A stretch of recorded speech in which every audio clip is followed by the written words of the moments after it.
Assalamualaikum warahmatullahi wabarakatuh. Selamat berjumpa kembali dengan tutorial e-book 1000 halaman bersama kami Sofyan. Pada kesempatan ini, kami ingin berbagi tentang catatan-catatan penting dalam structural action modeling. Bapak Ibu semua, histori SAM ya, itu dimulai pada tahun 1896 dengan adanya koefisien korelasi yang ditemukan oleh Carl Pearson.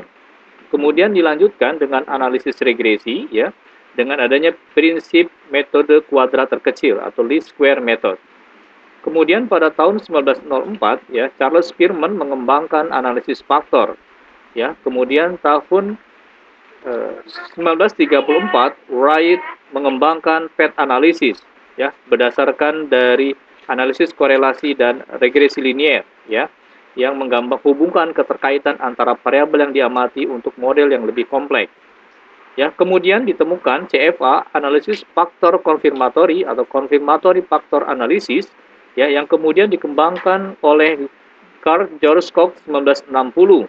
Ya, pengembangan tersebut menghasilkan kolaborasi antara PET analisis dengan CFA, ya, yang menggabungkan antara variabel laten dengan indikator, ya, sehingga menghasilkan structural action modeling yang bersumber dari e-book Schumacher and Lomax tentang SAM. Logik berpikir atau prinsip di dalam SAM, ya, menurut Tabanik and Fidel, sebenarnya adalah mencocokkan antara taksir kovarian model dengan taksir kovarian sampel data, ya. Apabila kedua kovarian tersebut, ya, taksiran kovarian model dan taksiran kovarian data itu dekat, ya, menghasilkan model good fit, ya, ukuran model yang cocok. Beberapa ukuran goodness of fit, ya, dikembangkan untuk mengatakan kecocokan model. Salah satunya yang pertama dan yang tertua adalah uji chi-square. Analisis SAM sebenarnya secara khusus ada dua aliran besar, yaitu SAM berbasis covariance dan SAM berbasis varian. SAM berbasis covarian diolah dengan Dirichlet dan Amos ya umumnya, tapi ada yang lain seperti EQS ya, GISP ya. Tetapi SAM covarian umumnya di Indonesia dikenal dengan Dirichlet dengan Amos ya. Tujuan dari SAM berbasis covarian adalah studi konfirmasi dari teori ya, teori model. Kemudian model pengukurannya bersifat reflektif, tetapi model strukturalnya dapat bersifat rekursif dan non-rekursif. Ya, sedangkan SAM berbasis varian, ya, kita lihat ya, adalah partial square ya, lebih dikenal dengan softwarenya namanya adalah Smart PLS, merupakan studi eksplorasi dan studi prediksi ya, sedangkan model pengukurannya dapat berupa model pengukuran reflektif dan formatif. Akan tetapi, ya, model strukturalnya hanya berlaku untuk model rekursif. Research goal, ya, apa tujuan yang menjadi landasan kenapa kita harus menggunakan SAM berbasis covariance dan SAM berbasis variance. Nah, ini menjadi titik awal bagi kita semua, para peneliti, dosen, mahasiswa, kapan kita menggunakan Dirichlet Amos dan kapan kita akan menggunakan Smart PLS. Ya, SAM berbasis varian ya diolah dengan Smart PLS apabila tujuan penelitian kita adalah predicting key target construct ya. Jika memang tujuan kita ingin memaksimumkan varians dari variabel endogen atas sejumlah variabel eksogen atau tujuan kita adalah studi eksplorasi dan pengembangan teori struktural yang ada, maka kita menggunakan Smart PLS atau PLSM. Sedangkan apabila tujuan penelitian kita adalah teori testing ya, jadi model penelitian kita dibangun atas teori yang kuat, atau kita ingin mengkonfirmasi teori, atau membandingkan beberapa alternatif teori, maka kita memilih covariant based SAM, Dirichlet dan Amos. Ini penjelasan yang tadi tentang tujuan penelitian SAM menjadi landasan awal mengapa kita menggunakan Dirichlet Amos dan mengapa kita menggunakan Smart PLS. Prinsip SAM tadi sudah saya jelaskan ya, sebenarnya adalah mencocokkan antara covariance model dengan covariant sampel data. Yang kami maksud dalam prinsip SAM di sini adalah prinsip SAM covariance, mencocokkan antara covariance model, taksiran hasil model dengan covariant sampel data. Variabel penelitian dalam SAM dapat dikelompokkan menjadi variabel laten atau construct yang mana variabel ini tidak dapat diukur secara langsung dan membutuhkan sejumlah item pengukuran yang disebut sebagai variabel manifest atau indikator. Jadi keseluruhan dalam SEM itu ada dua variabel, yaitu variabel laten dengan indikator atau variabel manifest. Adapun penamaan untuk variabel laten, ada yang berperan sebagai variabel laten eksogen dan variabel laten endogen. Ya, ada juga istilah yang lain ya disebut sebagai variabel mediasi dan variabel moderasi. Kita lihat bagian berikut ini ya, hubungan antara yang bulat dengan yang bulat ya lingkaran lonjong ini menunjukkan model struktural. Ya, jadi model struktural adalah pengaruh antar variabel yang kita hipotesiskan. Ini disebut model struktural. Dalam hal ini, kepuasan diduga berpengaruh terhadap loyalitas. Bagaimana kepuasan dan loyalitas diukur disebut sebagai model pengukuran.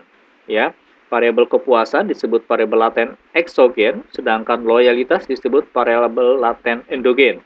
Kepuasan diukur ya oleh sejumlah item pengukuran, maka disebut model pengukuran ya, seperti puas 1, puas 2 dan puas 3, di mana item pengukuran atau tanda panah mengalir dari variabel ke indikator, yang berarti bahwa setiap item pengukuran atau indikator mencerminkan, merefleksikan pengukuran dari variabel.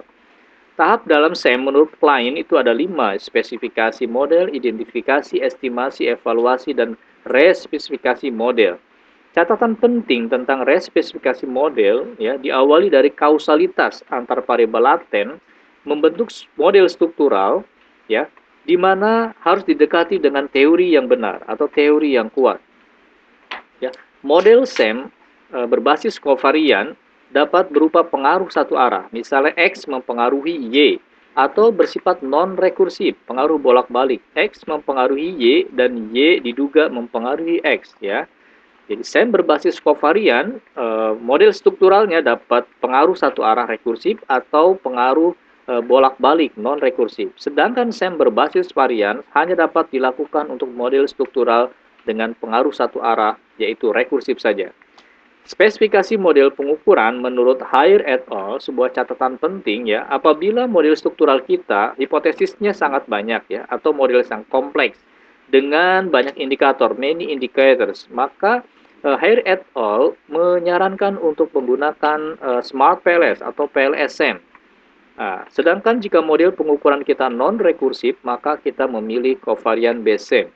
Mengapa alasan model kompleks ya sangat penting di dalam SEM? Sebuah eksperimen yang dilakukan oleh Boomsma dan Hoogland 2001 ya, melakukan eksperimen terhadap berbagai model yang kompleks, menemukan bahwa tidak sedikit kovarian berbasis SEM, Risrel dan Amos menghasilkan non-convergent atau improper solution ya, atau taksiran parameternya tidak ketemu karena model yang kompleks seperti ini ya. Alasan yang lainnya adalah beberapa ukuran seperti goodness of fit index dan ALFI ya akan cenderung menurun dengan meningkatnya kompleksitas model.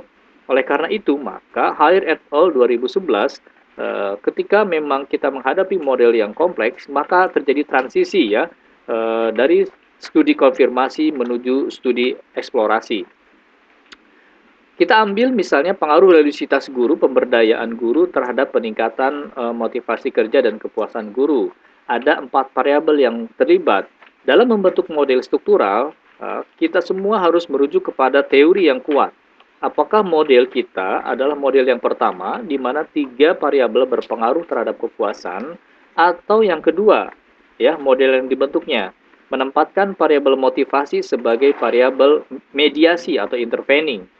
Ya, atau yang ketiga, variabel religiositas diduga memoderasi motivasi terhadap kepuasan. Pemilihan model 1, model kedua, dan model 3 harus memiliki teori dan referensi-referensi penelitian sebelumnya. Baik, kita lanjutkan tentang model pengukuran atau disebut sebagai confirmatory factor analysis. Ya, bahwa di dalam membentuk confirmatory factor analysis, ya, kita berharap menurut Ullman 2006 memiliki landasan teori yang benar. Contoh model pengukuran sebenarnya dapat bersifat dua ya, ada formatif dan reflektif. Contohnya adalah kepuasan hotel. kepuasan hotel diukur secara reflektif oleh item pengukuran. Contohnya adalah saya benar-benar puas tinggal di hotel ini. Saya benar-benar bahagia bermalam di hotel ini. Saya merekomendasikan hotel ini kepada orang lain. Hotel ini adalah favorit saya. Itu adalah item pengukuran yang bersifat reflektif. Tetapi kalau item pengukuran kita di dalam kuesionernya ya adalah saya puas dengan kebersihan hotel. Saya puas dengan ruangan-ruangan di hotel. Harga hotel terjangkau. Kemudian pelayanan stafnya sangat baik, ya. Kemudian ruangan fitnessnya sangat nyaman, misalnya. Kemudian fasilitasnya sangat lengkap, ya. Itu adalah item-item pengukuran formatif. Ya. Sekali lagi kami mencatat dan juga sharing kepada Bapak Ibu semua bahwa Israel dengan Amos hanya bisa digunakan untuk model pengukuran reflektif ya. Ini. Sedangkan ketika model pengukurannya formatif ya, maka kita bisa menggunakan Smart PLS. Nah, ini yang kedua yang perlu kita perhatikan di dalam membentuk model adalah apakah model penelitian kita first order seperti contoh motivasi dan kepuasan ini yang langsung diukur oleh sejumlah item pengukuran ataukah kita second order seperti contoh religiositas ini. Ya, religiositas menurut teori diukur oleh 5 dimensi, kemudian 5 dimensi tersebut diukur kembali oleh item pengukuran, maka ini disebut sebagai model pengukuran second order. Nah, pendekatan first order dengan second order tentunya harus didekati kembali oleh teori yang benar. Catatan berikutnya tentang model pengukuran yang ditulis oleh Haier et al. 2011, beliau mengatakan, ya apabila spesifikasi model pengukuran kita ada konstruk yang bersifat formatif, ya model pengukuran formatif, ya maka select PLSM, maka kita menggunakan Smart PLS saja secara langsung, ya. Akan tetapi, ya apabila di dalam error pengukuran kita ada suatu spesifikasi tertentu, maka kita menggunakan covariant BSEM, Israel dengan Amos. Nah, kita mencatat ya sebuah catatan penting hasil dari penemuan Jarvis tahun 2003 ya di dalam Henseler 2009 disebutkan bahwa banyak publikasi tidak sedikit publikasi ilmiah ya terjadi mispesifikasi ya. Artinya kita mengalami kesalahan secara substansi dalam menentukan model pengukuran ya bahwa model pengukuran yang seharusnya formatif tetapi sering diasumsikan sebagai model pengukuran reflektif. Ini terjadi mispesifikasi dan tidak sedikit terjadi di dalam publikasi jurnal ilmiah. Contoh model pengukuran kami pertajam kembali menurut Lutan tahun 2006 di dalam Matthew et al. 2013 indikator kepuasan kerja secara formatif diukur oleh saya puas dengan gaji, promosi, supervisi dan rekan kerja.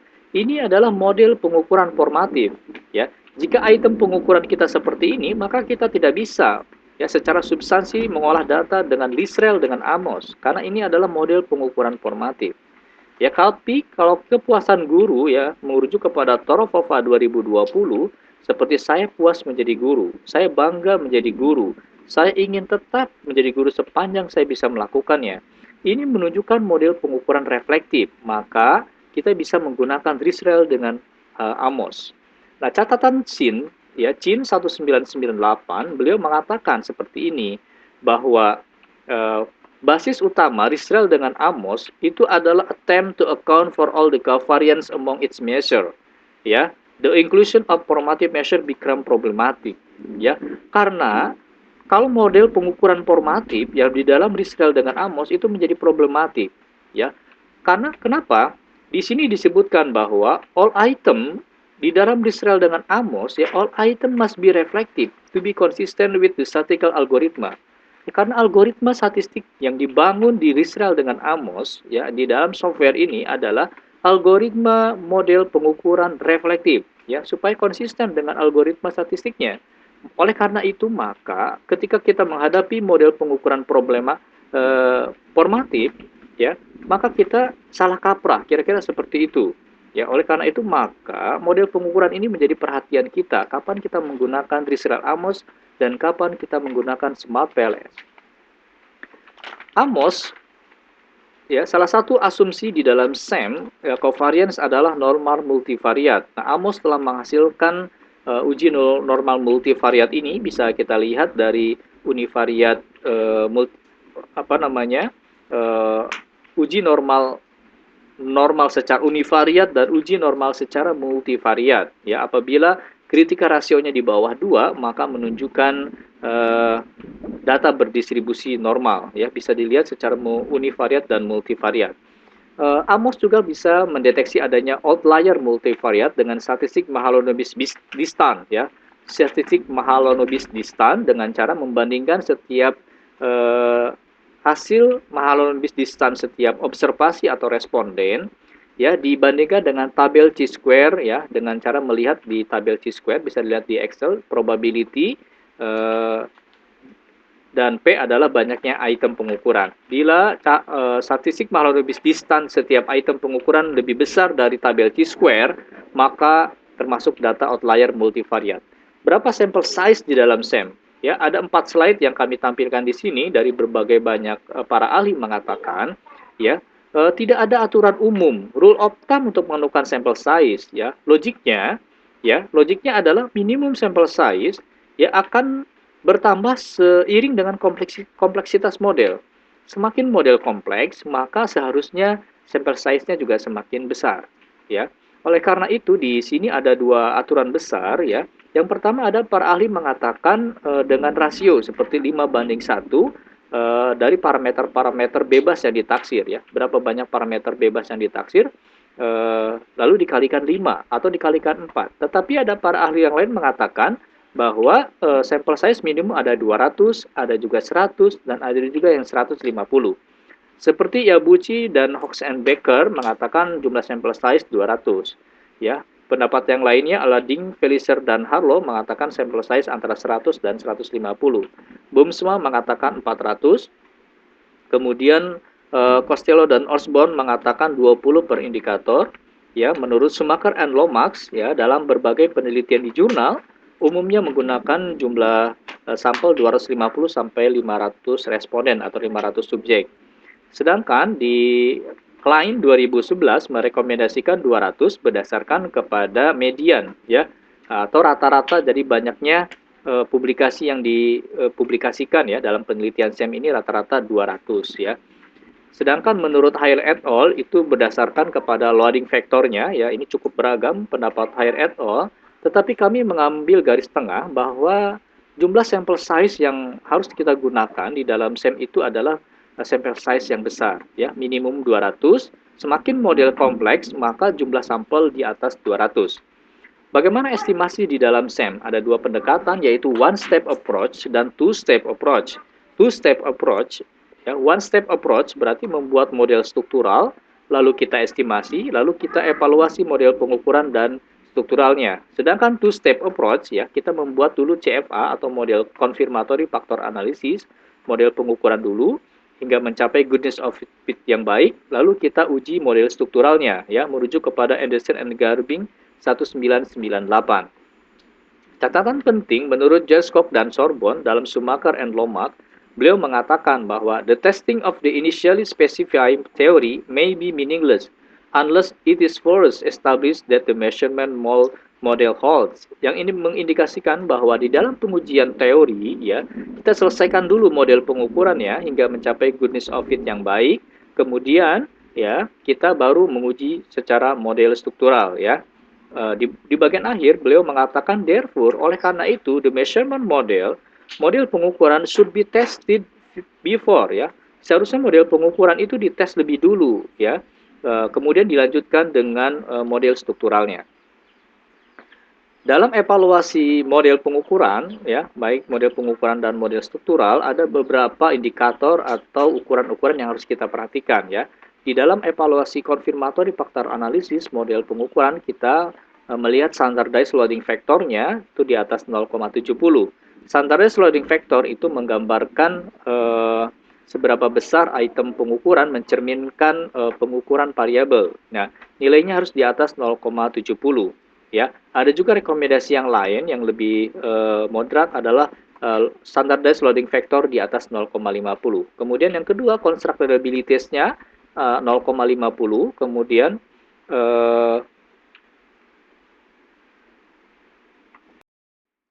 baik, kami ulangi kembali, evaluasi konfirmatory faktor analisis, ya, standardized loading faktornya adalah di atas 0,50 atau lebih direkomendasikan 0,70. Ya, kami memperbaiki PowerPoint yang sebelumnya dan construct reliability adalah di atas 0,70, varian extracted-nya di atas 0,50 dan goodness of fit-nya yang direkomendasikan adalah CFI dan RMCA ya, yang direkomendasikan dua ukuran ini. Sedangkan evaluasi model strukturnya dilihat dari statistik di atas 1,96 ya. Kemudian kita lanjutkan beberapa ukuran goodness of fit ya. Tadi kami di awal mengatakan prinsip SEM adalah mencocokkan antara covariance taksiran model dengan covariance sampel data. Beberapa ukuran yang digunakan pertama adalah chi-square. Apabila probability chi-square di atas 0,05, maka model cocok dengan data ya, bahwa goodness of fit baik model pengukuran atau model strukturalnya apabila probability uji chi-square-nya di atas 0,05 menunjukkan good fit. Kemudian goodness of fit index ya, di atas 0,90 dan ACFI di atas 0,90, RMCA di bawah 0,08, root mean residual di bawah 0,05 ya, dan rasio antara chi-square dengan degree of freedom-nya di bawah 2. Ukuran yang lain bisa dilihat di sini seperti norm fit index ya, kemudian Tucker-Lewis index, kemudian comparative fit index dan relative fit index. Nah, secara umum langkah SEM ya bisa kita lihat pertama dulu bangun model struktural dengan teori dan referensi yang ada, kemudian bangun model pengukuran dengan rujukan teori yang benar. Kita harus hati-hati di dalam fase ini apakah ada model pengukuran formatif. Apabila kita merujuk kepada teori dengan model pengukuran formatif, maka sebaiknya langsung kita menggunakan Smart PLS. Ya, oleh karena itu maka teori pengukuran yang kita gunakan adalah teori pengukuran yang bersifat reflektif. Kemudian bangun model konfirmatory faktor anomalisis di dalam AMOS, lalu evaluasi standardized loading factornya di atas 0,50 atau di atas 0,70 dan construct reliability-nya, kemudian AV-nya, ya, kemudian evaluasi goodness of fit-nya sehingga mencapai konfirmatory faktor analisis yang baik ya, terutama dilihat dari goodness of fit CFI dengan RMCA. Kemudian apabila belum tercapai lakukan respesifikasi model, kemudian bangun model struktural dalam AMOS, kemudian kita uji struktural dan lihat goodness of fit-nya. Model kepuasan loyalitas ya bisa kita lihat contohnya seperti ini ya, model latihan dapat dilakukan oleh Bapak Ibu semua. Ya, ini adalah contoh model penelitian di dalam SEM. Kemudian ini adalah item pengukurannya. Terima kasih. Assalamualaikum warahmatullahi wabarakatuh.